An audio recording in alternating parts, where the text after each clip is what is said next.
Oh, look at this angelic creation. Hey, what's up, Beet Squad? Today I'm going to show you how to make the best beetroot palya or subji. It's fun, it's healthy, and it's great to have with roti.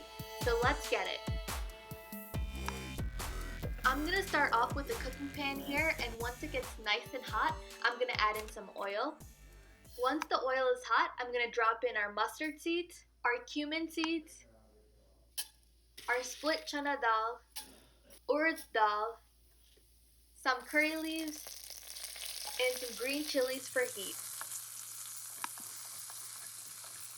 Once our chilies have a chance to blister, I'm going to add in our onions, which have already picked up the red color from the beets,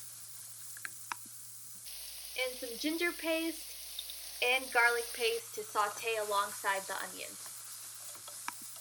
To season with some spices, I'm going to start off with some salt, some turmeric, some coriander powder, some garam masala, and just give it a good stir for the spices to come alive. When this has had a chance to come together, I'm going to add in some tomatoes and a little bit of coconut.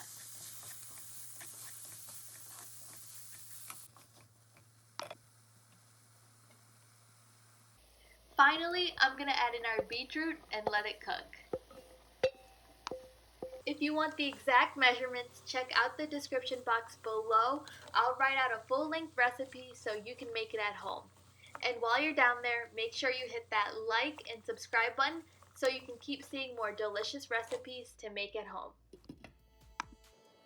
You want to check in on this regularly, stirring it so it doesn't burn on the bottom and adding in some water if it gets too dry. There we go. After about 20 minutes, the beetroot is cooked and the consistency is just right. To top this off, I'm going to squeeze some fresh lemon, garnish it with some cilantro, and there you have it, folks. Beetroot sabji or palya.